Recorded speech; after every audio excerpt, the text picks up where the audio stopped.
먹거리의 생산지로서의 농촌에 대한 이야기를 쭉 하고 있죠. 그죠? 그리고, 우리에게 농업이나 농촌이라고 하는 것은 1차적으로는 우리가 먹는 다양한 음식들, 곡물, 육류, 채소, 그 다음에 이제 가공식품의 재료가 되는 다양한 이제 곡물들이라든지 이런 것들의 생산지다. 농민은 생산자다. 뭐 이런 이야기를 했고, 그런 의미에서 우리와 무관하지 않다. 혹은 우리의 먹거리와 굉장히 깊은 관계를 가지고 있다. 이런 얘기를 했어요. 그죠? 그런데 이제 저는 사회학자로서, 특히 제가 이제 사실은 이런 음식이나 먹거리에 대해서 공부하게 될 줄은 몰랐어요. 제가 이제 박사 할 때는 발전사회학, 그래서 자본주의 발전, 그다음에 뭐 한국의 어떤 경제산업화 과정에서의 여러 가지 모순과 이런 것들에 대한 공부를 하고, 그러면서 이제 한국 농업 문제에 대해서 관심을 가지게 됐는데, 농업을 가지고 공부를 하다 보니까 이제 점점 이제 생산과 소비로서의 농민과 소비자에 대한 관심을 가지게 되고, 그러면서 이제 먹거리, 음식에 대해서 이제 공부를 하게 됐죠. 그러면서 다시 또 이제는 거꾸로 이제 먹거리 혹은 소비자 입장에서 다시 이제 생산자나 생산지를 소위 말하면 사회학적 상상력을 활용해서 다시 이제 들여다보는 거죠. 그러면서 이제 지난번에 말씀드린 고 김종철 선생의 여러 가지 뭐 이제 김종철 선생님과 교류도 하고, 그 다음에 또 저도 글을 읽기도 하고 또 글을 읽기도 하면서 굉장히 많은 어떻게 보면 감동을 받았던 것 같아요. 근데 그 가운데 이제 농업 농민 문제와 관련해서 이 농업 농민이라고 한 문제라고 하는 게 단순히 농업 농민의 문제가 아니라 우리 사회의 지속 가능성, 더 나아가서는 전 지구적인 생태 위기와 사회적 지속 가능성이 굉장히 중요하다, 이런 이제 논의들을 보게 되고, 이제 그런 것들을 좀 공유할 필요가 있겠다는 거죠. 그래서 단순히 먹거리로서의 먹거리 생산지로서의 농촌이 아니라 우리 사회 전체 혹은 환경 문제, 생태 문제 이런 것들과 깊이 관련되는 굉장히 중요한 행위자이자 장소라는 거죠. 그죠? 그래서 발전사회학자인 제 입장에서도, 왜냐하면 저는 이제 한국의 산업발전 모델, 경제성장 이런 것들이 과연 사람을 행복하게 했을까? 우리가 목표로 했던 것들을 달성했을까? 이런 것들을 이제 질문하게 되는 거죠. 경제적으로 1인당 GDP는 어마어마하게 증가했다고 하고, 그 다음에 경제 대국이라고 하고 뭐 이렇게 하는데, 근데 왜 자살률은 엄청 높고, 또 이제 뭐 그저께인가 뭐 하여간 외국 언론에 흑사병과 거의 유사한 형태로 한국의 인구가 줄어들고 있다, 뭐 이런 얘기들. 그래서 특히 학계 출산율, 그러니까 이제 평균적으로 한 여성이 일생 동안 아이를 몇 명 낳는가, 이게 TFR 학계 출산율인데, 보통 대체 수준, 이제 그 인구를 그대로 대체할 수 있는 수준을 보통 2.1명이라고 해요. 2.1명. 한 여성이 평균적으로 2.1명을 낳아야 되는데, 한국은 지금 0.7대에서 왔다 갔다 하고 있죠. 뭐 작년까지만 해도 뭐 0.783인가 그랬었는데, 아마 올해 0.7대 혹은 상반기의 추세로 보면 잘못하면 0.6대로 떨어지리라 하는 그런 전문가들의 추정도 있어요. 그래서 야, 이거는 정말 근데 왜 아이를 낳지 않을까, 뭐 이런 질문을 하게 되고, 그것은 한 가지 원인으로만 얘기할 수는 없지만 굉장히 포괄적으로 다양한 변수들이 작동하겠죠. 근데 이제 제가 저희 아이들하고도 얘기도 해보고 그러면 이제 별 미래에 대해서 뭔가 희망이나 이런 것들 별로 없는 사회. 그러니까 그전 1980, 90 여러분들 부모 세대, 뭐 내 세대는 미래가 굉장히 특별한 근거도 없이 미래가 더 좋아질 거라고 생각했거든요. 우리 아이들은 우리 세대보다 더 행복할 거라고 생각했거든요. 그러면서 열심히 이제 일을 하고 돈을 모으고 교육을 시켰는데, 지금 세대들에게 제가 이렇게 생각을 해봐도 과연 미래가 지금보다 더 좋아질까? 아니면 여러분들 가운데 비혼자도 많을 수 있을까? 의도하지 않은, 혹은 결혼을 했을 때 아이를 낳는다고 하는 결정을 할 때 우리 아이가 과연 행복할 수 있을까? 뭐 이런 질문을 하는 거죠, 그죠? 그래서 그런 것들이 저는 이제 한국의 어떤 경제 발전 모델이 가지고 있는 굉장히 사회적 그늘, 무조건 우리가 하여간 경제를 팽창시키고 수출을 하고 그다음에 GDP를 늘리고 이런 발전 모델이었는데 그 과정에서 우리가 굉장히 잃은 것들이 많고 생각하지 못했던 것들이 굉장히 많았던 거죠. 그래서 그런 발전 사회학자로서 그런 질문에 대해서 고민하고 그러면서 이제 농이 가질 수 있는 다양한 사회적 가치들에 대해서 다시 생각해보고 김종철 선생님의 글 이런 것들을 제가 이제 다시 곱씹어보는 이제 그런 시간인 것 같아요. 그래서 그래서 그런 관련 뭐 제가 가지고 있는 그런 뭐 그런 깊은 고민은 아니지만 농이 가지는 여러 이제 가치들에 대해서 다른 학자들도 이제 좀 측정하려고 하고 계량화, 특히 이제 농업경제학과에 양승용 교수, 여기 농경제학과, 식품자원경제학과 있죠, 그죠? 근데 이제 양승용 교수님이라고 알죠?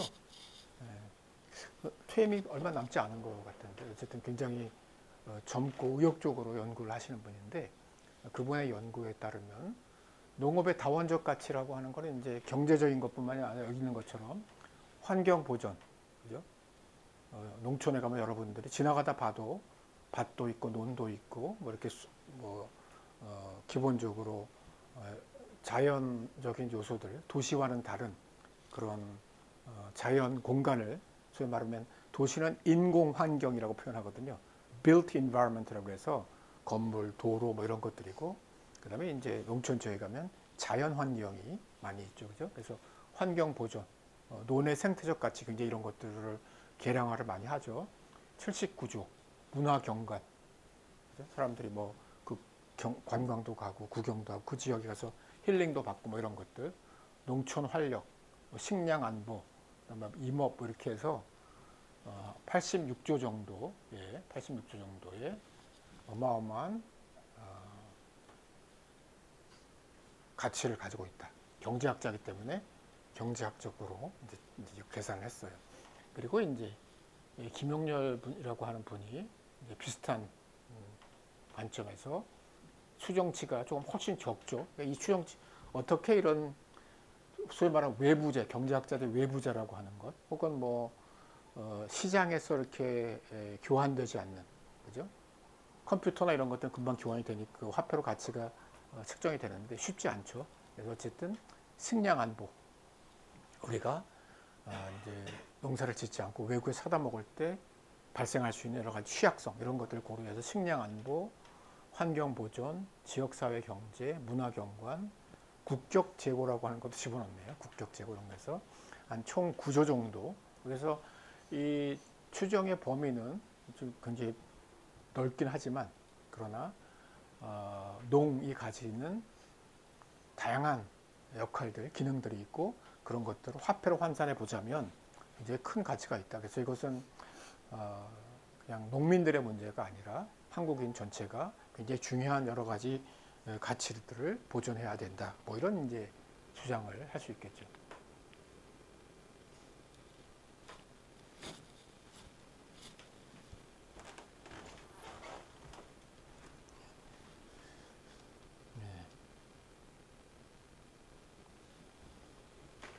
이제 뭐 나는 경제학자는 아니기 때문에 뭐 그냥 조금 두루뭉술하게 농이 가지는 사회적 가치가 있다. 뭐 가장 기본적인 것은 뭐 식량 공급, 우리에게 먹거리를 제공해줘서 우리가 살아갈 수 있도록 해주는. 그래서 먹거리 자급, 가능하면 자급률을 높이는 게 필요하다. 그 다음에 이제 식량 주권. 식량 주권이라는 개념은 제가 아마 마지막에 동영상 강의를 통해서 아마 대안을 얘기하고 뭐 좀 이런 얘기를 할 때 식량 주권이라고 하는 것은 워낙은 중남미 이제 농민들이 처음에 이렇게 사용하기 시작한 개념이에요. 왜냐하면 중남미 농민들은 80년대 외채 위기 이런 걸 경험하면서 우리도 97년, 98년도 이때 외환 위기라고 하는 걸 겪었죠. 외채 위기. 그래서 외환 위기에 처했을 때 세계은행이라든지 이런 국제기구들이 한국에 구조조정을 요구해요. 그래서 그때 어마어마한 실업자가 생기고 뭐 금융기관도 파산하고 막 그랬죠. 그때 그 소위 말하면 구조조정 프로그램이 이자율을 높이고 그 다음에 물가를 낮추고 임금을 낮추고 이렇게 해서 수출을 많이 해라. 수출을 위한 아주 여러 가지 정책들을 국제기구들이 요구를 했고 거기에 맞춰서 구조조정을 했어요. 그래서 이제 실질 임금이 하락하고 여러 가지 이제 변화들이 있었죠. 그리고 이제 더욱더 그다음에 이제 그 달러 대비 원화 우리 돈의 가치를 낮춰라. 그래야지 우리가 수출을 했을 때 이제 비용도 덜 들고 또 달러가 들어오니까 그 달러를 우리가 많이 벌 수 있다. 뭐 이런 논리죠. 그래서 이제 그런 경제 조정을 통해서 우리가 더욱더 수출 지향적인 그런 산업화를 하게 되는데 경제 발전을 이루게 되는데 멕시코나 이런 중남미 지역에는 산업 경쟁력이 없으니까 농산물을 수출하도록 했어요. 농산물. 그죠? 구조조정 프로그램 하면서 니들 이제 빚을 일정 기간 유예해 줄게. 혹은 탕감해 줄 테니까 그 대신에 지원해 줄 테니까 그 대신에 너희들은 더욱더 수출을 열심히 해서 달러를 벌고 그걸 가지고 빚을 갚아라. 그러니까 니들이 잘할 수 있는 건 뭐냐? 농산물 이런 것들을 해라. 그래서 더욱더 수출 지향적인 예컨대 무슨 뭐 커피라든지 카카오라든지 뭐 이런 것들을 자신들이 먹을 수 있는 식량이 아니라 해외 시장에서 팔릴 수 있는 잘 팔리는 농산물로 이제 생산 집중을 하게 돼요. 거대한 수출 장목 단지 같은 게 만들어지고 그러면서 이제 중남미 농민들이 식량 위기에 처하죠. 그래서 미국에서 밀을 사다 먹기도 하고 뭐 이러면서 그래서 이제 일부 이제 농민들이 이것은 정말 공정하지 않다, 옳지 않다 이런 입장에서 우리는 우리 생태계와 우리의 어떤 공동체 그리고 우리의 먹거리와 직접적으로 관련되는 그런 작물을 전통적인 작물을 계속 재배하겠다. 우리는 수출하지 않겠다. 우리는 우리 자신의 어떤 결정권을 중심으로 해서 우리 농업을 지키겠다. 뭐 이런 게 이제 식량 주권 운동이에요. 식량 주권, Food Sovereignty 운동이고 라비아 캠페지나라고 하는 그런 지금은 전 세계적인 농민 단체가 됐는데 그런 걸 통해서 농민들이 스스로의 어떤 농작과 먹거리에 관한 주권을 이제 지키자고 하는 그런 운동이고 이게 이제 지금 확장되면서 전 세계적으로 농민들뿐만이 아니라 서구의 소비자들도 이런 이제 식량 주권의 정신을 지지하고 참여하는 그런 범세계적인 운동이 됐고 그것은 또한 이제 일종의 반세계화 운동. 그래서 이제 WTO 세계무역기구라든지 세계은행이 주장하는 완전 자유로운 무역, 뭐 시장이 너희들을 자유롭게 하더라 뭐 이런 원리에 반대하는 그런 운동이 됐죠. 식량 주권이라고 하는 개념 이런 것들이 우리의 먹거리를 지키는데 우리가 왜 국내 농산물을 먹어야 하는지 왜 우리가 국내 농민들을 지켜야 하는지 이런 것들을 식량 자국과 식량 주권의 입장에서 생각하면 이제 중요하다. 환경 보전, 뭐 이제 아까 그런 경제적인 가치로 얘기를 했지만 어쨌든 급격한 산업화 도시화가 환경을 파괴하고 생태를 위협하고 환경 문제를 이렇게 확장시키는 것은 분명하죠, 그죠? 그래서 우리가 도시에서도 다양한 방식으로 우리의 환경을 지키기 위해서, 그죠? 뭐 플라스틱 제품을 사용하지 않는다든지, 쓰레기를 줄인다든지, 음식물을 가능하면 다 먹는다든지, 남기지 않고 이런 것들을 해야 되지만 또 동시에 농촌이 가지는 아까 경제학자들이 추산한 어마어마한 환경적 가치가 있기 때문에 그런 환경 보존의 역할을 농촌이 하고 있다.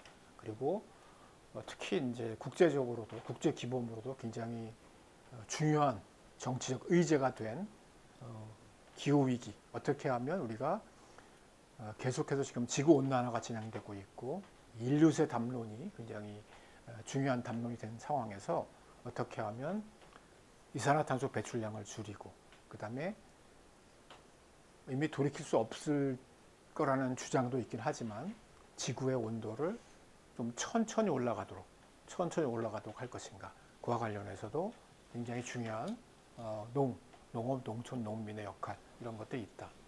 그 다음에 이제 사회관계망의 복원. 그래서 모든 것이 상품화되고 사람들 간의 관계가 그야말로 이해타산과 뭐 이런 것으로 이제 지배되는 사회가 됐죠. 사실은 개인화되고 그 다음에 시장을 통한 사회관계가 일반화되는 사회에서 어쨌든 공동체라고 하는, 저는 인간이라고 하는 존재가 굉장히 다중적 존재잖아요. 그죠? 그래서 우리가 시장에서 물건을 사고 팔고 자신의 이익을 극대화하려고 하는 그런 도구적 합리성이 우리의 중요한 부분 가운데 하나이지만, 또 동시에 우리는 막스 베버식으로 얘기하자면 가치 합리성, 목표에 대해서, 그죠?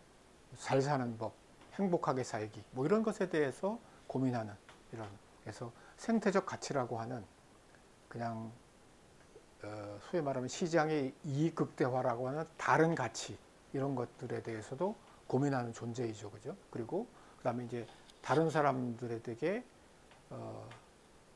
어떻게 보면 배려나 이타심이라고 하는 그런 감정을 가진 동물이 또 인간이기도 해요. 굉장히 이기적일 때는 이기적이지만 때로는 다른 사람들과 더불어 사는 데 대해서 일정한 사회적, 그것을 유전자라고 해야 될지 아니면 그동안 인류의 진화 과정에서 우리가 학습한 것인지 모르지만 우리 안에 다른 동물들과는 좀 다른 그런 사회적 속성, 관계에 대한 그런 관심이 있다는 거죠.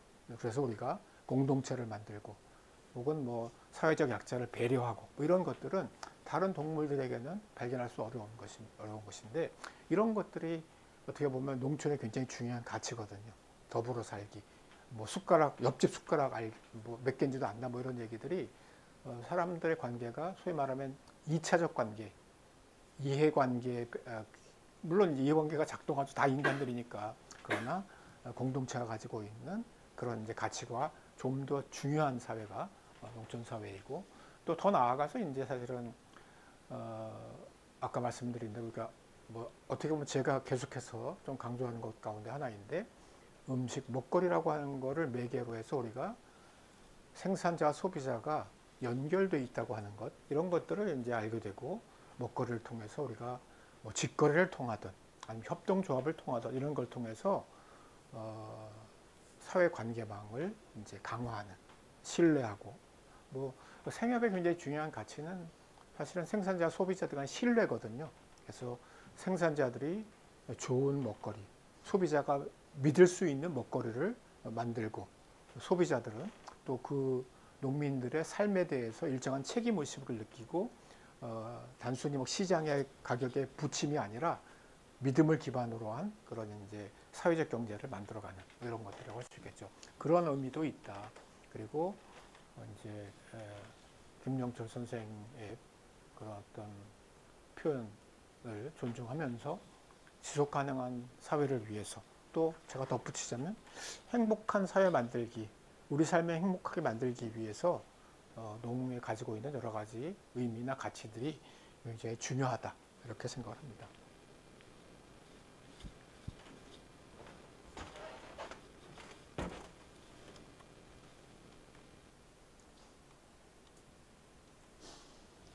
요거는 이제 제가 2011년, 10년인가 그때부터 한 10년 동안 이제 여러 교수들하고 이제 꼭 고대 교수뿐만이 아니라 이제 충북대, 건국대, 뭐 원광대 이런 대학 그다음 교수님들하고 또 대학원생들 같이 해서 한 10년 동안 이제 교육부에서 지원하는 SSK 사회과학 코리아라고 하는 그 프로젝트를 했어요. 그래서 그 프로젝트 이름은 먹거리와 지속 가능성. 그래서 그걸 제가 장명을 한 것인데, 이제 좀 전에 말씀드린 먹거리를 통한 지속 가능한 사회 구축이라고 하는, 구현이라고 하는 그런 퀴즈로 진행한 이제 코로나 기간 때문에 1년 연장이 돼서 아마 2021년도인가 22년도에 끝났어요. 그래서 뭐 대학원생들도 넘어갔나요 지금?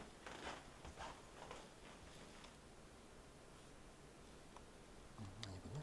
그 프로젝트에 이제서 여러 가지 작업들을 했고 이제 전국 조사한 결과예요. 그래서 재작년에 이제 학회지에 실렸던 거 그래서 잠깐 발표를 한 건데 농의 역할과 농의 사회적 가치에 관련돼서 농이 식량 작업에 기여하는가 그래서 기여한다고 대답한 사람이 이 78% 정도. 그래서 물론 어떻게 보면 약간 정답이 응답지를 받았을 때 응답자들이 약간 정답을 찾고자 하는 그러면 안 되는데 그런 경향도 있을지 모르지만 어쨌든 한 78% 정도가 농의 식량 작업에 대한 기여 이런 것들을 인정했고 환경 보존에 대해서는 한 68%가 기여했고 그다음에 이제 농이 사회의 지속 가능성 이것도 이제 제가 꼭 궁금해서 한번 그래서 뭐 지속 가능성이라는 개념이 이렇게 익숙하지 않기 때문에 일반 그 응답자들이 이거를 뭐 너무 과대해서 해석할 필요는 없을 것 같지만 67% 이상의 어쨌든 응답자들이 농이 가지는 사회적 가치, 지속 가능성에 대해서 긍정적으로 이렇게 평가를 했어요. 그래서 뭐 이제 연구자 입장에서는 이런 결과가 나왔고 그렇기 때문에 정책에도 농을 적극적으로 우리가 무조건 경제 산업 정책만 강조할 게 아니라 농과 관련된 여러 가지 정책들을 정부에서 적극적으로 관심을 가져야 된다. 뭐 이런 이제 주장을 할 수 있는 근거가 되는 거죠. 그 조사를 조금 더 세세하게 들여다보면 이제 연령대나 뭐 이런 사회 경제적 변수에 따라서 조금씩 다른 결과가 나오게 되는데 이제 연령대로 보면 40, 50대가 농이 가지는 사회적 가치에 대해서 가장 긍정적으로 이건 이제 아까 세부 문항들을 이제 묶어서 하나의 지표를 만든 거예요. 농의 사회적 가치라고 하는 하나의 지표를 만들어서 5점 척도를 10점으로 환산해서 이제 평균값을 이제 좀 본 건데요. 그래서 10점 만점에 8.61 가장 높은 그러니까 지금 통계적으로 유의미한 거는 지금 연령하고 직업만 통계적으로 유의미하게 나왔어요. 다른 것들은 별로 유의미하지 않았고 그래서 이제 연령은 40, 50대가 정확히 왜 그런지는 저 잘 모르겠어요. 좀 생각해 볼 필요가 있는데 연령대로 보면 40, 50대가 다른 연령대에 비해서 가장 농의 가치, 사회적 가치에 대해서 긍정적으로 평가를 했고 그 통계적으로 유의미한 차이를 보였어요. 그리고 이제 가장 긍정적인 점수가 낮았던 연령대는 20, 30대 여러분들 세대죠. 젊은 사람들이 뭐 아직은 힘들어서 그죠? 먹고 살기 힘들고 취업하기 힘들고 뭐 그래서 그런 것 같기도 하고 그랬고 그다음에 지역 규모는 뭐 큰 차이, 그러니까 농촌이나 도시냐 이건 큰 차이가 없었고 직업으로 본다면 이제 전문직 종사자들이 가장 농의 사회적 가치에 대해서 긍정적으로 평가를 했고 가장 부정적으로 평가한 그 부정적인 건 아니지만 긍정적인 덜 긍정적이었던 직업군은 학생들이었어요. 그래서 아마 학생들은 이제 각자 시험 공부하고 그냥 학점 받고 이러라 바빠서 농이 뭐 별로 그렇게 중요하냐 뭐 이런 생각을 했던 것 같아요. 그래서 이제 제가 이제 이런 근거를 가지고 사실은 이제 이 수업도 개설도 사실 조금 사회학과 전공하고 학부하고 대학원 수업을 두 과목만 하면 좋겠다고 생각을 했다가 이제 여러분들한테 제가 약간 이런 것들을 알려주고 여러분들한테 뭔가 좀 생각할 기회를 주고 싶어서 이 수업을 사실 개설을 했어요. 그러니까 오래전에 개설을 했다가 이제 조금 힘들어서 쉬고 싶었는데 이제 어떻게 생각하다 보니까 정년이 제가 이제 얼마 남지 않았는데 그 전에 여러분들 만나서 좀 이런 얘기를 전공과 상관없이 사회학과 전공이 아닌 학생들이 꽤 대부분인데 이런 얘기들을 하고 싶었어요. 예. 그 다음에 요거는 이제 아까 조사와는 달리 제가 이제 2019년도부터 21년도까지 3년 동안 서울시 먹거리 정책 관련된 이제 자문위원을 하면서 먹거리 통계 조사를 했어요. 그래서 사회학자 두 사람, 그다음에 식품영양학과 선생님들 두 분 이렇게 해가지고 같이 아주 뭐 어마어마한 사실은 한 4천 가구 정도 서울시 4천 그 정도로 뭐 큰 조사를 사실 하지 않거든요. 아까 그 전에 조사는 전국 조사인데 1000케이스였는데 이건 서울시 조사인데 한 4,300케이스든가 아마 하여간 여기서 3,900 유효한 나중에 데이터 클리닝 하고 나서 남은 실제로 유효한 게 3,900가구. 이거는 이제 서울시 기획이나 이런 것들은 이제 교수들이 하고 실제 조사는 이제 조사 회사에서 면접관들이 직접 방문해서 조사를 한 거죠. 그래서 그리고 이제 그 조사할 때 샘플링도 굉장히 체계적으로 그래서 이제 각 구별로 또 구를 이제 그 단독주택과 이제 아파트에 거주하는 그 비율에 따라서 샘플링을 다 해가지고 굉장히 체계적인 샘플링을 해서 돈이 많이 들어간 조사예요. 서울시 예산 여러 세금이. 그래서 서울 시민들이 농에 대한 관심이 얼마나 될까 좀 구체적으로 농민 시장에 대한 관심, 식량 주권에 대한 관심, 2022년도까지 아까 2019년이 아니라 2020년에서 22년까지 3년 동안 이제 제가 관여를 해서 이제 계속 비슷한 문항을 가지고 이제 추세를 보려고 했던 거죠. 근데 이게 또 마침 코로나가 끼어서 약간 좀 21년 자료가 좀 뭐랄까 신뢰도 같은 게 좀 떨어진다고 봐요.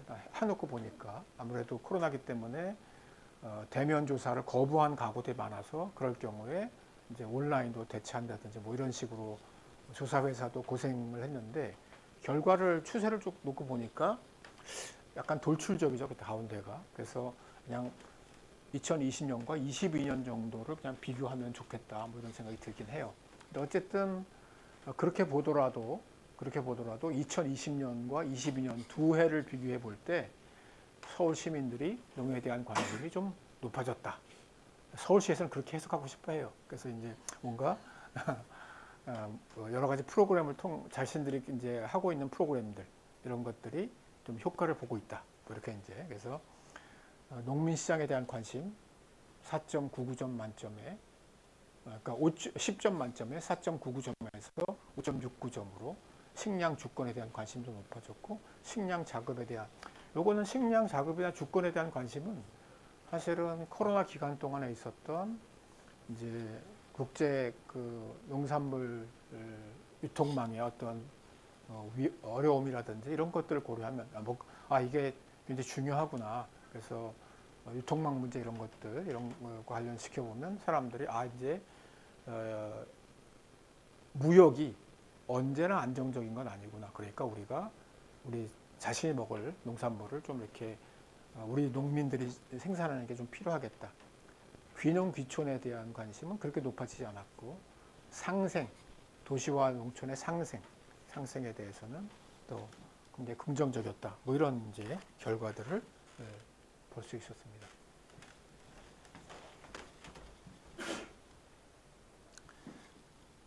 이것도 이제 그 조사예요. 이건 아까 그 첫 번째 표하고는 다른 서울시 조사예요. 3,904명 가운데 아주 약간 우리 사회의 먹거리 지속 가능성을 왜 중요하다 이런 것들을 얘기를 했고, 자 그래서 제가 이건 이제 시민단체 대상 교육 같은 거 할 때 좀 새롭게 좀 강조를 하는 거예요. 무슨 얘기냐면 한국 사회가 한국 사회뿐만이 아니라 전 세계적으로 소위 말하면 산업화 도시화가 굉장히 일반적인 현상이었죠. 이제 근대 사회에서 특히 20세기에 들어오면 농촌에 살던 사람들이 다 도시로 이주를 했고 농민들이 상당수 도시로 와서 도시 근로자, 노동자가 됐죠. 그죠? 근데 이제 과연 이것이 자연스러운 현상일까? 이런 생각을 하게 돼요. 사실은 복잡한 발전에 관한 이론이 있기 때문에 뭐 그 부분은 좀 생략을 그냥 하도록 하고, 근데 이제 지금 우리가 경험하는 여러 가지 이제 산업 사회 혹은 한국 사회의 여러 가지 부정적인 징후들, 뭐 자살률, 낮은 행복, 또 낮은 출산율, 비혼율의 증가, 뭐 이런 것들을 이제 적극적으로 고려해서 우리가 새로운 어떤 사회적 기획이 필요하다. 뭐 이런 이야기들을 이제 몇몇 학자들이 얘기를 하고 있고, 플후라고 하는 그런 이제 네덜란드의 학자도 이제 그런 사람들이 그 중에 하나예요. 그래서 이분은 이제 농민 농업이라고, 그러니까 사실은 유럽에서는 이제는 소농들이 증가하고 있다는 거예요. 소농, 정말 작은 것이 뭐 이제 조그만 자기 텃밭이 됐건 도시 농업이 됐건 아니면 도시에서 전문직으로 일하다가 일정한 연령이 되면서 농촌 지역으로 빠져나가고 거기서 온라인으로 이제 뭐 자기 직업을 하면서 농사를 짓고, 그래서 굉장히 다양한 작은 규모의 농민들이 증가하고 있는데, 이런 것들을 이제 보면서 이제 재농화, 이제는 탈농에서 탈농, 우리나라 6, 70, 80년대에 굉장히 지배적인 다 농촌을 떠나는 그런 과정에서 이제는 재농, 다시 우리가 농촌 지역에 가서 우리가 무슨 대농이 될 수는 없겠죠. 그러나 뭐 예컨대 내가 경기도 남양주로 이사를 가서 거기서 뭐 온라인으로 뭐 사물을 보면서 내가 조그마한 텃밭 한 뭐 100평 정도의 100평 정도만 농사 지려고 해도 힘들죠. 사실은 어쨌든 그런 식으로 혹은 다양한 형태로 사람, 혹은 이제 우리나라에서 지금 여러분들 알지 모르지만 귀농자 수가 굉장히 증가하고 있거든요. 주로 이제 베이비붐 세대를 중심으로. 그러나 그뿐만이 아니라 30, 40대도 이제 귀농자들이 꽤 적게 발견되는데, 그런 것들을 이제 고려하면서 새로운 개념으로 재농화, 리페전타이제이션이라고 하는 게 굉장히 중요하고 한 어떤 사회 변화의 기획으로 이제 얘기될 수 있겠다, 이런 생각을 해요. 그래서 자연과의 어떤 공동생태, 자연과의 어떤 새로운 관계를 모색하는 것이고, 생물 다양성을 지원하는 것이고, 먹거리의 다양성, 이렇게 해서 이제 이런 작은 농가들이 산업형 농업을 통한 소품종 대량 생산이 아니라 이런 작은 농가들이 다품종 소량 생산을 해서 그런 것들이 이제 먹거리의 어떤 다양성과 안정성을 이제 확보해주는, 그리고 이제 그런 새로운 농촌에서의 소농들이 이제 다양한 공동체를 만들 수 있는, 그리고 이제 그런 것들을 마트나 이런 게 아니라 농민시장, 지난번에 그죠? 양평의 농민시장 이런 것처럼 다양한 사회적 시장을 통해서 이제 먹거리가 서로 거래되는, 그것을 통해서 이제 큰 의미를 읽어내자면, 약간 어떻게 보면 너무 앰비셔스한 주장일지는 모르지만, 생산주의와 성장주의에 기반한 자본주의 시장 경제의 불평등과 사회 문제를 이런 새로운 재농화, 그 다음에 사회적 시장, 보통 관계형 시장이라고 얘기를 하는데, 이런 걸 통해서 뭔가 이제 새로운 미래를 모색할 수 있다, 이런 논의들이 제법 힘을 얻고 있습니다. 그래서 이제 여러분들 한번 검색 한번 해보세요. 언니네 텃밭이라고 하는 이제 일반 소비자들, 도시의 소비자들과 그 다음에 이제 전국의 여성 농민들이 이제 요즘에 온라인을 활용해서 회원으로 가입해서 이제 먹거리를 받아 먹기도 하고 또 거래를 하기도 하는, 그래서 이런 소위 말하는 관계형 시장, 그러니까 꼭 먹거리를 대형마트에 가서 전 세계에서 이렇게 생산된 것들을 먹는 방식만이 유일한 길이 아니라는 거죠. 우리가 뭐 농사를 지을 수 있으면 좋고, 여러분이 텃밭을 해도 좋고, 뭐 베란다에 상자 텃밭을 해도 좋고, 뭐 그것으로 충분하지 않죠, 사실은. 그렇기 때문에 다른 협동조합, 관계적 시장, 직거래 이런 것들, 그 한 예 중에 하나가 이제 언니네 텃밭이에요. 그래서 언니네 텃밭도 굉장히 여러 가지 많은 이야기들을 담고 있는데, 아마 제가 마지막 동영상을 이렇게 할 때 좀 더 길게 소개를 할게요. 그래서 이런 농의 가치를 아까 말씀드린 대로 농이 다양한 경제적, 사회적, 생태적 가치를 담고 있다면 어떻게 이런 농의 가치를 확산할 것인가? 아까 좀 전에 말씀드린 재농화 전술. 그래서 도시농업, 도시에서 농사짓기, 텃밭 이런 것을 통해서 도시 공간을 다시 점유하자. 제가 이제 소개했던 것 같기도 한데 언급했던 것 같기도 한데 학교 텃밭. 그래서 이제 지금 SK관 이 자리를 엄밀한 의미에서는 불법 점유를 해서 학생들과 같이 농사를 짓고 그 수확물, 그다음에 저쪽 체육관, 무슨 체육관이죠? 그 체육관 저쪽에 녹지 캠퍼스의 그 근처의 땅을 학교로부터 정식으로 불화를 받아서 학생들하고 김장 농사를 배추, 무 이런 것들을 짓고 김치를 만들어서 민주광장에서 이제 일종의 김장 잔치, 그래서 배추 같은 거 이런 것도 팔고 김치를 담아서 팔고, 그때는 이제 우리 힘이 부족했기 때문에 팔당의 농민 단체들하고 연결이 돼가지고 이제 그런 것들이 이제 일종의 새로운 이제 재농화 전술이고, 이런 것들을 통해서 도시인들이 좀 전에 말씀드린 그런 것은 이제 학생들, 청년들이 새로운 어떤 경험과 어떤 삶에 대한 관점 이런 것들을 학습한 그런 기회를 만들자. 그것을 통해서 농의 가치가 이제 도시에서도 확장되면 좋겠다. 도농연대 및 도농상생형 프로그램.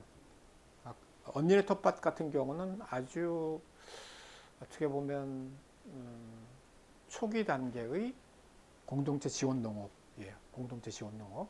워낙 공동체 지원 농업은 미국에서 가장 발달했고, 농가 혹은 농가들하고 도시 소비자들이 1년 단위에 이제 계약을 맺는 거예요.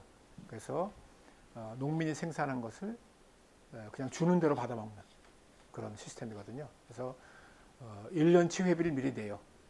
그래서 1년 동안 내가 200만 원을 그냥 미리 내주면 농민들이 그 여러 회원들이 모아준 돈을 가지고 자신의 임금과 그 다음에 이제 농업 투자 이런 것들을 해서 이제 생산을 해가지고 매 주마다 수확된 것을 회원이 50명이면 50명에게 배달을 해주죠. 그러니까 이거는 마트에서 마음껏 살 수 없고 생산자가 생산한 것을 매 주마다 주는 대로 받아먹는 스타일이거든요. 어쨌든 그런 것들이 있고, 우리나라에서는 아까 말씀드린 언니네 텃밭 같은 게 이제 약간 덜 급진적인 그런 이제 공동체 지원 농업이라고 할 수 있고, 로컬푸드형 이를테면 로컬푸드 직매장 이런 것들이 꽤 있어요.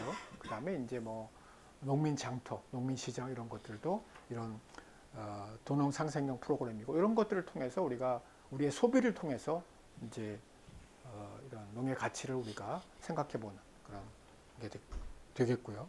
그 다음에 먹거리 매개로 한 그런 프로그램들이 있죠. 사실은 이제 학교 급식 이런 것들이 아까 말씀드린 그 저희 10년짜리 프로젝트에 이제 그 같이 했던 온강대 복지학과의 김홍주 교수, 그다음에 건국대학의 윤명 교수 이런 분들이 친환경 무상급식 과정에 깊이 관여를 했어요. 저도 이제 한 3년 전까지 이제 친환경 급식 센터에서 운영하는 운영위원 역할을 하면서 급식 식자재에 관한 관리 이런 게 중요하거든요.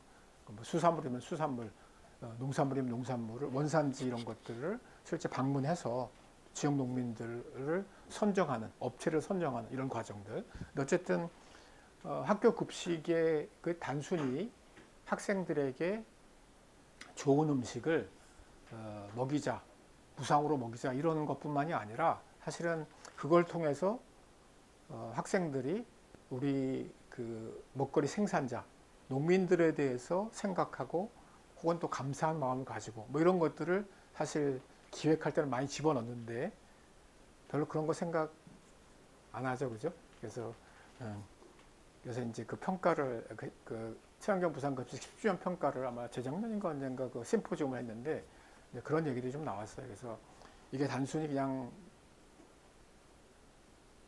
어린이들, 중고생들에게 음식을 먹이는 것만이 목적이 아니고, 어떻게 하면 이것을 통해서 도시와 농촌 혹은 도시 소비자, 농민들이 서로 이제 상대방을 생각하고 뭔가 사회적 연대를 실현하는 것인데, 그런 부분이 충분히 현재 프로그램에서 이제 실현되지 못했다. 뭐 이런 평가들이 나오기도 했습니다. 어쨌든 그런 것들. 그다음에 요리 프로그램. 그래서 여러분들 그 혹시 마르쉐라고 아세요? 마르쉐? 한번 검색해 보세요. 그래서 약간 다른 형태의 이제 그런 대안적인 어떤 먹거리 굉장히 세련된 이제 우리 세대가 하는 그런 것과는 다른 그래서 그 요리 같은 것들도 많이 하고 그다음에 이제 마르쉐 장터가 봄부터 가을까지는 아마 서울운동장 부근 그러니까 그 종로 5강 그 을지로 5, 6가 뭐 이쪽에서 이제 열리고 그러는데 이제 젊은 특히 여성들이 많이 참여를 해서 이제 그 지역 서울 지역의 도시 농업을 하는 농민이라고 하기는 좀 애매하죠. 직업이 있는데 조금씩 텃밭이라든지 농사를 져서 도시 농업을 해서 이제 그 가운데 일부를 가지고 나와서 이제 그 동대문 그 지역에서 장이 열리면 판매를 하고 또 그 마르쉐를 운영하는 분들이 아주 재미있고 어떻게 보면 요즘 감각에 맞는 요리 교실 같은 걸 하는 거예요. 그래서 그런 걸 통해서 이제 젊은 사람들이 음식에 대해서 관심을 가지고 또 음식을 생산하는 농민들에 대해서도 관심을 가지고 여러 가지 이야기도 만들고 그래서 저도 이제 한번 그 모임에서 뭐 강연을 하면서 간 적이 있는데 굉장히 인상적이었어요. 이렇게 역시 젊은 감각, 젊은 사람들이 하면 이렇게 재밌게 할 수 있구나. 그래서 혹시 여러분들도 방학하고 나면 마르쉐 한번 가면 좋을 것 같아요. 그 다음에 이제 마을 부엌. 마을 부엌은 이제 서울시에서 좀 하다가 지금은 거의 이제 시장이 바뀐 다음에는 좌초된 거의 사라질 것 같은 그런 프로그램인데 그 지역 사회에 이제 마을에서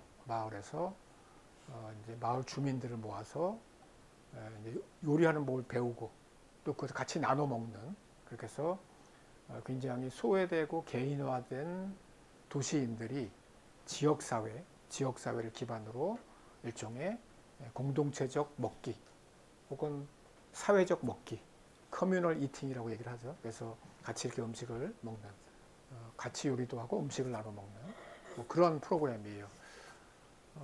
약한 커뮤널 미팅, 사회적 먹기가 이제 일본 같은 데서도 실험이 많이 됐어요. 그래서 협동조합 같은 데서 식당을 여는데 그 식당의 좌석을 그냥 이렇게 좀 큰 원탁 테이블 아니면 뭐 큰 사각 테이블 놓고 그냥 모르는 사람들이 와서 자기 음식을 시켜서 먹는데 혼자 이렇게 막 이렇게 일본의 그 식당 같은데 우리도 보니까 그런 데를 종종 있던데 혼자 먹기 편하도록 칸막이 옛날 독서실 스타일로 칸막이 이렇게 해놓은 그런 데가 많은데 그런 것들을 지양하는 거죠. 그래서 모르는 사람, 일본도 1인 가구가 어마어마하게 빠르게 증가하고 있잖아요. 그죠? 그래서, 그리고 이제 일본인들이 사회성이 굉장히 이제 떨어진다. 그러니까 이제 지금 노학자들이 이제 그런 얘기를 많이, 오다고 뭐 이런 것들 얘기를 하면서, 그래서 그런 것들을 넘어설 수 있는 새로운 어떤 먹기의 실험인데, 그래서 협동조합에서 만든 식당에서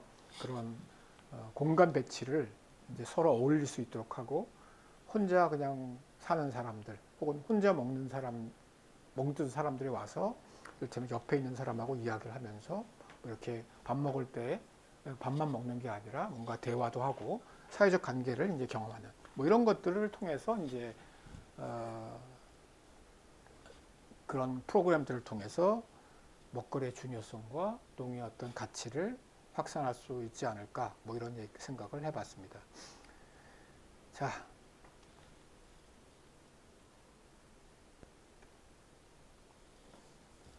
그 비슷한 얘기들이 뭐 몇 쪽 있는데 넘어서도록 하고 윤진수 학생이 이제 굉장히 어떻게 보면 저도 듣기는 들었지만 아주 잘 모르던 고향 사랑 기부제에 대해서 연구를 했더라고요. 그래서 앞에 나가고 싶은 건 아니죠. 그래서 막 약간 일어설 기미를 보이길래 앞에 나가려고 그러면 그냥 마이크에다 대고 좀 큰 소리로 해주시면 학생들도 잘 듣지만 저기 녹음이 돼야 되기 때문에 큰 소리로. 고향사랑 기부제는 올해 1월부터 시작된 기부제도인데 이게 기부를 지자체에다 할 수 있어요. 자기가 그 주민등록상 주소지 이외의 지역에 기부를 할 수 있는데, 예를 들어서 제가 주소지가 서울시면은 서울시를 제외한 뭐 대구광역시나 그런 지자체에다가 기부를 할 수 있는 제도인데, 이게 기존의 기부 제도와 다른 점은 단순히 기부를 하면은 거기서 끝나는 것이 아니고, 그 기부받은 지자체에서 그 기부받은 금액의 일정 비율에 상응하는 답례품을 제공을 해줘요. 이런 답례품들이 주로 그 지역에서 생산된 특산품 같은 거, 혹은 그 지역 내에서 사용 가능한 상품권 같은 걸로 제공해서 그 기부받은 지자체는 지방 재정을 확보해서 주민복지에 사용할 수 있고, 또 지역에서 생산된 그런 재화나 서비스들이 외부 시장으로 판매가 되는 거니까 그게 또 지역 경제나 또는 지역 농민 발전에 기여를 할 수 있습니다. 일단은 이게 좀 10만 원까지는 무조건 하는 게 좋은 게, 10만 원을 기부를 하면은 그만큼 세금을 깎아주고. 세액 공제를 여러분들은 익숙치 않으지만 나중에 이제 직장 생활하고 월급 받으면 어떻게 하면 세금 세테크를 하는 게 굉장히 중요한, 세금을 줄이기 위한 이제 그 중에 이제 소득 공제도 있고 세액 공제라고 하는데, 세금 자체를 깎아주는 거예요. 굉장히 클 수가 있죠, 그죠? 그래서 어쨌든 10만 원까지는 세금을 완전히 깎아주니까 굉장히 이제 월급쟁이 입장에서는 좋은 방안이 되겠죠, 그죠? 네. 네, 그래서 10만 원을 기부를 하면은 국세가 10만 원만큼 공제를 해주고, 그리고 또 기부받은 지자체에서 기부금에 상응하는 그런 특산품을 제공을 해줘요. 그래서 네, 이런 기부 제도가 처음에는 좀 홍보 목적으로 되게 파격적인 그런 혜택을 제공하고 있으니까 참여를 하면 좋을 것 같습니다. 근데 이게 또 장점만 있는 것은 아닌 게, 이 기부 고향사랑 기부제가 일본에서 먼저 도입된 제도를 좀 벤치마킹한 건데, 일본에서도 부작용 중에 하나가 이게 원래 좀 도시 이외 지역에 그런 재정을 확보하기 위해서 실시한 제도인데, 예. 일본에서 실시한 첫 해 도쿄가 1등을 하고 오사카가 기부받은 금액으로 4등을 해서 이게 뭔가 원래 취지에 어긋나는 것이 아닌가 하는 그런 비판이 일본에서 있기도 했습니다. 그래요? 네. 그리고 올해는 우리나라에서 실시된 건 올해가 처음이라서 이제 연말까지 얼마나 모였는지를 봐야 알겠지만, 네, 어떻게 결과가 나올지 궁금합니다. 예, 감사합니다. 예. 나는 아까 예를 윤진수 학생이 본인은 서울에 사는데 예컨대 얘를 대구광역시로 들어가지고 대구광역시는 농촌 지역이 아닌데 이렇게 생각했는데 도시로도 기부를 할 수 있군요. 네, 도시도 다 하는. 그래요. 그래서 이 취지는 어, 농촌 지역 사회를 살리기 위한 그런 취지로 만들어졌는데, 그 부분은 제가 몰랐었네요. 그래서 대구광역시 얘기를 하지 말고 무슨 전라남도 완도군 뭐 이런 데 얘기를 왜 안 하나 이렇게 생각을 했는데, 일본의 그런 의도치 않은 그런 부작용이 있었네요. 어쨌든 저도 윤진수 학생의 소개를 통해서 구체적인 내용을 좀 들여다볼 수 있었고, 취지는 이제 사실은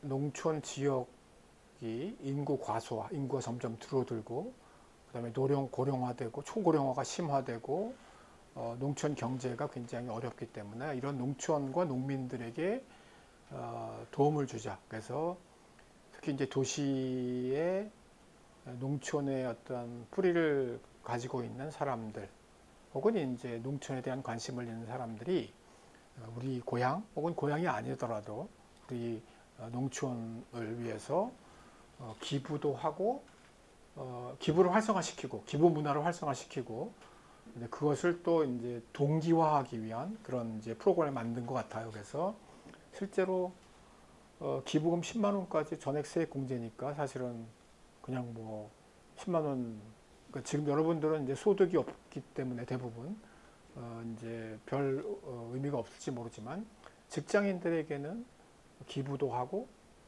실제로 절세할 수 있는 굉장히 중요한 방안이 되겠죠. 그리고 이제 저도 홈페이지에 가서 봤는데, 그 10만 원을 기부를 하면 3만 원에 관한 포인트를 주더라고요. 포인트를 줘서 거기 이제 홈페이지에 있는 그 각 지역에서 만들어진 농산물 이런 것들을 구입할 수 있는. 그러니까 이득 아닌가요? 그죠? 요즘 아주 뭐 학생들 말로 개이득인데, 그죠? 그래서, 저도 이제 한번 근데 보니까 품절이 많더라고, 품절이. 그래서 이게 좀 뭔가 아직 올해 첫 해, 올 1월 달에 시작한 거기 때문에 정말 따끈따끈한 새로운 프로그램인데 이거를 좀 잘 보완하고 또 도시의 직장인들 이런 사람들에게 잘 홍보가 되면 선한 일, 좋은 일도 하고 그다음에 이제 여러 가지 혜택을 받을 수 있는 그런 프로그램이고 그래서 이제 올해가 다 가기 전에 고향사랑 기부제에 동참해보는 것은 어떨까 이렇게 권유형으로 지금 문장을 마무리했기 때문에 여러분들 가운데 뭐 세금 세택할 분들 있으면 적극적으로 활용하시고 더 나아가서 부모님께도 이런 게 있으니까 아버지 세금 줄일 수 있는 방법이에요. 그러니까 이제 여기서 이제 500만 원 이하는 이제 16.5% 세금을 깎아주는 거니까 100% 받으려면 10만 원. 그다음에 이제 예를 들면 세금이 뭐 500만 원 나왔는데 16.5% 그러니까 500만 원에 16.5%니까 한 뭐 200만 원 정도는 깎을 수가 있겠네요. 본인의 이제 나중에 연말정산을 하거든요, 직장인들은. 그럼 이제 세금이 뭐 소득 공제하고 그다음에 나중에 남은 이제 실제 내야 될 세금에서 세액 공제 여러 가지 이제 무슨 뭐 교육비 뭐 이런 것들을 이제 감해 주는데 요걸 활용해서 이제 부모님도 세금을 좀 덜 낼 수 있고 좋은 일도 하고 이렇게 권유하면 좋을 것 같아요. 최소연 학생.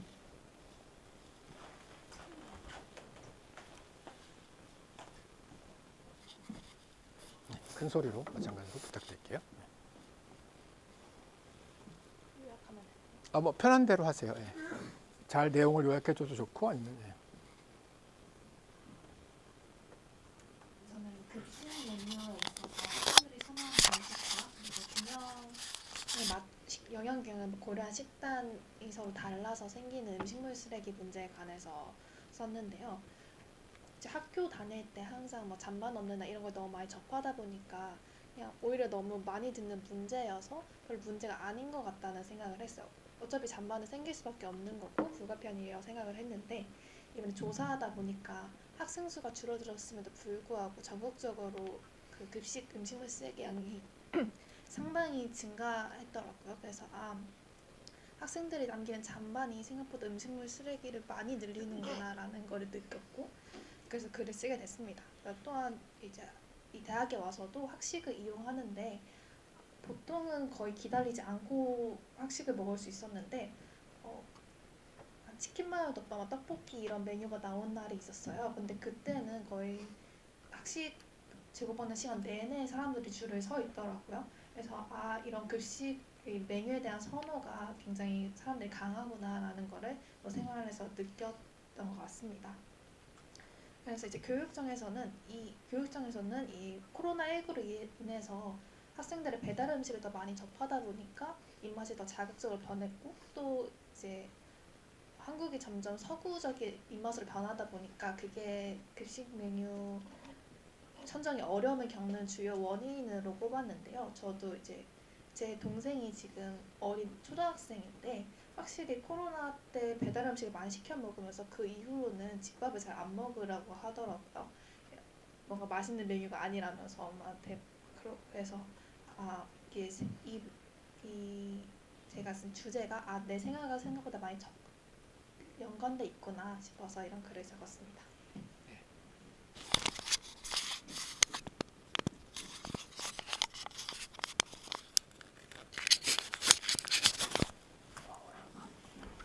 몇 가지 이야기가 있는데요, 그죠? 일단 나는 이제 이 글을 보면서 학생 식당에 안 가는구나 이런 생각을 많이 했어요, 그죠? 그래서 그게 아마 약간 고대의 특수성 같은 거 같기도 해요.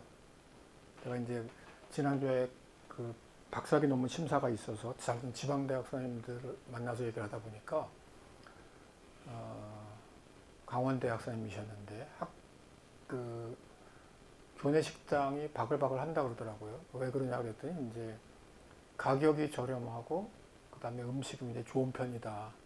그러다 보니까 학생 교수들도 그다음에 이제 외부 식당으로의 접근성이 그렇게 좋지 않은가 봐요. 강원대 같은 경우는. 그래서 주로 이제 교내에서 식사들을 하게 되고 그뿐만이 아니라 외부인들, 뭐 택시 기사분들이 이렇게 많이 들어온대요. 들어와서 이제 학교 식당을 이용을 한다고 해요. 그래서 좀 다른 상황인데 고대는 뭐 여러 가지 이유라 뭐 외부 접근성도 좋고 음식의 질이 안 좋은가 모르겠어요. 그거는 이제 어쨌든 그래서 별로 사람이 없는데 이제 그 학생들 입맛에 맞을 만한 뭐 그런 음식이 나오면 그때는 사람이 바글바글 하더라.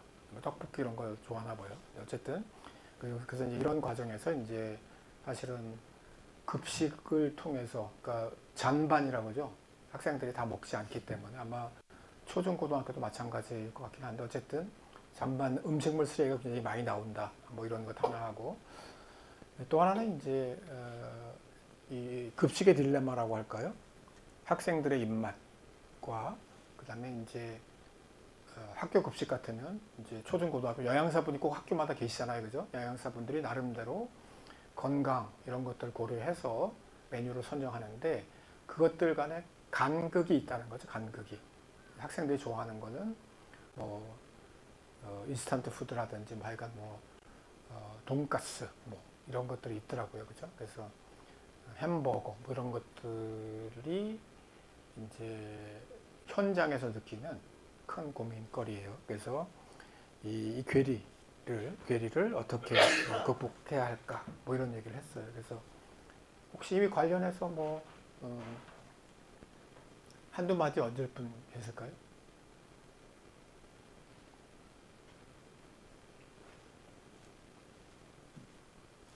혹시 본인의 경험 뭐 이거 얘기 들으면서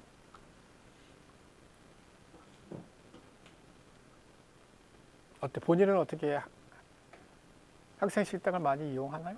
저 같은 경우에는 이제 학생회관 학생 식당을 자주 가봤습니다. 아. 학생회관 2층 학생 식당이 되게 가격도 싸고 메뉴도 괜찮아서 예. 자주 갔는데 어떤 걸 주로 드시나요? 저는 순두부찌개 많이 먹었습니다. 근데 교회관 학식이 줄을 많이 안 선다는 거는 저도 처음 알았습니다. 아 그래요? 네. 왜냐면 학생회관 2층 식당은 점심시간에 꽤 줄을 많이 서는 편이라 네. 가격대가 어때요? 얼마? 가격대는 보통 5,000원 근처. 저렴하네. 저 1학년 때는 순두부찌개 3,500원이었는데 복학하고 나니까 이제 4,000원, 예. 700원이 그렇습니다. 그래서 그 식당을 이용하는 이유는 뭐 가성비가 좋다. 네, 굉장히 싸고 네, 맛도 있고. 반찬 같은 거는 많이 나와요? 네, 반찬 같은 거는 이제 그 음식을 받아갈 때 주문한 메인 메뉴를 받아갈 때 이제 접시에다가 따로 본인 마음껏. 네, 담아서 이렇게 적혀 있어요. 좋은데? 예. 좋네요. 교수는 가면 안 되나요? 되는 걸로 알고 있어요. 그 제가 자주 가는 그 내가 얘기했던가 동땡이라고 하는 식당이 동땡.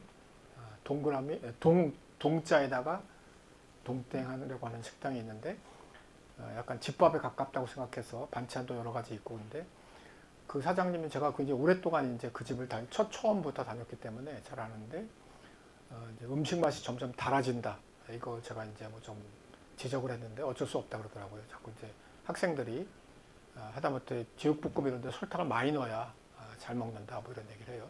근데 그분이 며칠 전에 갔더니 요즘에 학생 수가 줄었냐고 그러는 거예요. 왜 그러냐 그랬더니 점심 때 한 1시 넘으면 별로 손님이 없대. 옛날엔 막 바글바글 해가지고 정말 그 시간대를 피해 가야 됐는데 뭐 1시 조금만 넘으면 손님이 별로 없다 뭐 이런 얘기를 하더라고요. 그래서 아마 이제 학생들이 그 비교적 저렴한 그런 밥집인데도 불구하고 뭐 7, 8천 원대로 내가 알고 있어요. 거기에 비해서 이제 아까 학생 식당 고기는 좀 저렴하긴 하네요. 그죠? 그래서 밥값이 부담이 되죠, 사실. 이제 코로나19 지나면서 전 세계적으로 이제 그런 외식값이 올랐고, 한국도 이제 하여간 웬만한 집은 기본 10,000원 뭐 이런 그런 느낌이어서 하루에 2끼 이렇게 뭐 먹는 외부에서 사 먹는 뭐 이제 혼자 사는 학생들 같은 굉장히 큰 부담이 될 것 같긴 해요. 다시 이제 이 급식으로 돌아가서 이제 뭐 대학은 그렇지 않지만 초등고는 영양사에 고민이 굉장히 커요. 저도 이제 서울시 급식위원회 하면서 영양사 선생님들하고 얘기를 좀 해보면 학생들이 뭐 생선 같은 거는 좋아하지 않는다는 거예요. 수산물도 다 이제 자기 메뉴를 짜는데, 그리고 뭐 이제 뭐 오징어도 어떻게 해야지 좋아하고 뭐 이런 것들 고민을 하는데, 어쨌든 영양사 입장에서는 영양학적 지식을 배경으로 해서 이제 메뉴를 짜는데, 학생들은 분명히 이제 자신들에게 익숙한 맛, 좋아하는 음식이 있어서 그런 거는 잘 먹고, 그렇지 않으면 음식을 이제 대량의 폐기물이 발생한다, 이런 고민을 하게 돼요. 또 더 나아가서 저는 이제 뉴스 같은 것들을 이제 얼마 전에 보다 보니까 군대 급식 관련해서도 여러 기사들이 나왔어요. 이제 사실은 이제 저도 그 농민신문에 군 급식 개혁에 관한 글을 쓴 적이 있어요. 그런데 이제 제가 의도했던 것과는 다른 방식의 개혁이 이루어졌어요. 무슨 얘기냐면, 어쨌든 군 급식이 그전에는 지역의 농민들로부터 그 이제 급식 농산물을 이제 공급받았는데, 그런 것들을 일단 좀 쳐내고, 그다음에 이제 군 장병 의식조사, 태도조사 뭐 이런 걸 해가지고 이 청년 군인들이 원하는 음식을 더 많이 제공하도록, 그러다 보니까 뭐 햄버거, 함박가스, 뭐 하여간 이런 영양학자들이나 영양사들이 보면 별로 좋지 않은 음식들을 더 많이, 탄산음료 이런 것도 많이 공급되고, 뭐 그다음에 일종의 패스트푸드 같은 것도 더 많이 공급되는. 근데 과연 그게 좋은 것일까? 저는 이런 생각을 하게 돼요. 이제 어쨌든 군인이라고 하는 것은 국가 방위와 관련된 국가에서 관리해야 될 굉장히 중요한 인적 자원인데, 그들에게 건강한 음식을 잘 먹여서 유사시에 대비하도록 해야 되는데, 이런 입맛에 맞는, 소위 말하는 소비자가 좋아하는 음식을 공공급식이라고 할 수 있는 군 급식이 따라가는 게 맞는 것인가, 이런 질문을 하게 돼요. 물론 이제 현역 군인들이 들으면 싫어할 얘기인지 모르지만 약간 그런 고려, 그런 비슷한 고민들이 사실 담겨 있는 것 같아요. 그죠? 이제 여러분들은 물론 이제 개인으로서 돈을 가지고 이제 구매를 해야 되고, 그럴 때 뭐 건강이냐 맛이냐 뭐 이런 것들을 고민해야 되겠죠. 개인에게 전적으로 맡겨진 것이고, 개인이 여러 가지 학습과 그것을 기반으로 한 의사결정, 이런 것들을 내려야 되겠죠. 그죠? 내가 이름을, 남지우 학생. 자주 등장하는 거예요? 아니면? 그죠? 그런 느낌이네. 이제 제가 학교를 다니거나 아르바이트를 하면서 편의점을 종종 이용을 하게 되는데, 문득 편의점 점포가 모르는 사이에 많이 증가했다는 생각이 들었습니다. 저 또한 옛날보다 더 자주 편의점을 이용을 하고 있다고 생각이 들어서 편의점에 관한 글을 한번 써봤습니다. 이제 과거의 편의점의 경우에는 점포 수가 많지 않았고, 마트에 가기 어려울 때 간단하게 물건을 사는 장소였습니다. 이게 당연한 게 상품의 가격이 일반 마트에 비해서 20%에서 30%가량 비쌌기 때문입니다. 이런 점 때문에 편의점 회사들은 소비자들의 부담감을 줄이기 위해서 다양한 전략을 사용을 했습니다. 이제 그 핵심은 실속형 소비자들을 사로잡는 것이었는데요.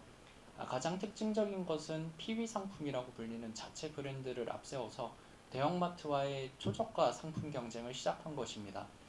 이제 대표적으로 CU의 경우에는 PB 상품으로 득템 시리즈를 출시를 하여서 뭐 계란이나 김치, 라면과 같은 1인 가구들의 필수 식료품들을 대형마트 대비 20%가량 싸게 공급을 하였습니다. 이러한 전략 덕분에 물가 상승 속에서 편의점 상품들이 주목을 받고, 소비자들의 인식 또한 가성비 상품이 많은 곳으로 변화를 하고 있습니다. 이러한 변화는 통계 자료에서도 나타났는데요. 2년 전부터 편의점 3사의 매출이 대형마트 3사의 매출을 앞지르기 시작을 했습니다. 그리고 앞서 말씀드린 CU 같은 경우에도 지난해 가맹점 수와 점포당 매출이 모두 전년 대비 5%가 증가를 했습니다. 이와 같은 상승세들은 다른 편의점 브랜드들도 마찬가지였습니다. 이제 이처럼 편의점과 대형마트의 점포 수가 서로 반대 방향을 걷고 있는데, 편의점이 한국 사회에서 갖게 되는 의미는 무엇일지, 그리고 앞으로 이런 편의점들이 식품 유통업계를 어떻게 변화시킬 것인지 고민을 해볼 만하다고 생각을 했습니다. 또한 현재 전통시장을 보호하기 위해서 대형마트 휴무제와 같은 정책들이 있는데 오히려 시간이 더 흐른 뒤에는 대형마트를 지키자는 목소리가 나올 수도 있지 않을까 하는 상상을 해보는 그런 주제였습니다.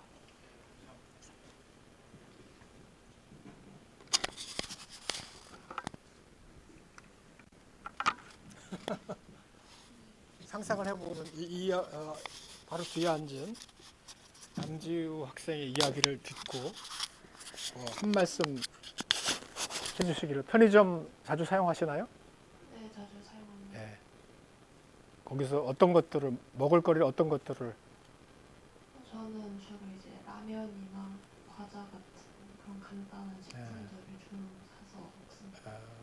마트에 가지 않는 이유는? 일단은 편의점이 너무 주변에 많고 가까이 있기 때문에 자주 이용하고, 또 마트는 이제 너무 넓고 이런 반면에 편의점은 제가 원하는 상품들이 바로 눈에 보여서 그냥 간편하게 사용을 그야말로 해서. 편리해서, 그죠? 네. 네. 그리고 가격이 비쌀 거라고 보통 생각을. 조금 더 비싸다고 예전에는 많이 생각을 했는데 요즘에는 점점 더 그 대형마트랑 다를 게 없어지는 것 같아서. 진짜 그래서 나도 잘 몰랐는데 저렇게 오히려 편의점이 더 싸단 말이죠. 그런 상품이 있단 말이죠, 그죠? 평균적으로는 아마 마트가 더 비쌀 텐데. 그런데 이제 이런 마케팅 전략이라고 할까, 이런 걸 통해서 편의점 자주 가요? 네. 그러니까 주로 예컨대 개인의 어떤 일상에서 다양한 먹거리를 어디에서 구입하나요? 무슨 쿠팡이나 아, 온라인으로? 네, 과자 같은 아주 작게 살 때는 편의점. 예. 그래서 편의점에서 그 자체 브랜드 PB 상품들이 보통 편의점 자체 브랜드. 네, 그런 제품들이 가성비가 그렇군요. 제가 좋더라고요. 잘 안 가봐서. 그렇군요. 예. 그러니까 뭐 세대나 이런 것들에 따라서 어떤 소매 채널을 이용하는가가 상당히 달라질 것 같고, 아마 여러분들한테는 편의점이라고 하는 공간이 가장 뭐 익숙하고 자주 방문하는 곳인 것 같아요. 그죠? 그래서 뭐 이런 우려가 여러분들 경험을 지금 들어보니까 굉장히 그 현실감이 있는 그런 우려 같기도 하네요. 그죠? 대형마트가 이제 멸종되고 뭐 제가 직접 본 건 아니고 들은 얘기인데, 일본의 편의점이 굉장히 다양한 기능을 한다, 이런 얘기를 제가 이제 원광대 그 교수한테 들었었어요. 그래서 아마 일본도 뭐 도시뿐만이 아니라 농촌 지역, 굉장히 인구가 과소한 지역에도 전국적으로 많이 분포돼 있어서 이제 농촌의 노인들에게 여러 가지 복지 업무를 대행하는, 그러니까 공공부문, 정부의 동사무소나 면사무소 이런 것들이 잘 접근하지 않는 혹은 제공할 수 없는 서비스들을 이제 편의점이 대행한다는 얘기를 그런 기사가 있다는 얘기를 들었어요. 그래서 아마 일반적으로 이제 저는 편의점 그러면 되게 이제 막 그 거대 자본에 의한 유통업계의 어떤 독점, 이렇게 이제 일방향적으로 생각할 수 있는데, 이제 여러 사회 변화 가운데서 일본의 사례를 보니까 편의점들이 그런 자신들의 어떤 그 여러 매장의 위치를 활용해서 공공적 서비스, 노인들에 대한 일종의 준 복지 활동을 하고 할 수도 있겠다. 어떻게 활용하는가 굉장히 중요하다, 이런 생각이 들기도 하고, 또 여러분들 같은 젊은 세대에게는 뭐 접근성이 떨어지는 마트 혹은 대량으로 규모에 구입해야 되는 그런 특징, 혹은 다인 가구 중심의 어떤 그 상품 이런 것들을 고려하면 편의점이라고 하는 그런 유통 채널이 여러 가지 이제 기능들을 하고 있구나, 이런 것들을 읽어낼 수 있었습니다. 어쨌든 슈퍼마켓에 관한 연구는 외국 학자들이 많이 이루어졌거든요. 대형마트에. 근데 사실은 편의점에 대한 연구는 그렇게 제가 보지 못한 것 같아요. 새삼 이거를 보면서 이제 사회학적인 연구 소재가 될 수 있겠다는 생각이 들어서 이 코멘트를 굉장히 고맙게 생각을 하고 오늘 여기까지 하고요. 다음 시간에는 설탕, 뭐 자본주의 비만 이런 얘기를 좀 할 테니까 강의 자료는 올라가 있고요. 그다음에 여러분들 교재 아마 5장인가 자본주의와 설탕 그 파트를 읽어오길 바랍니다. 수고했습니다. 예.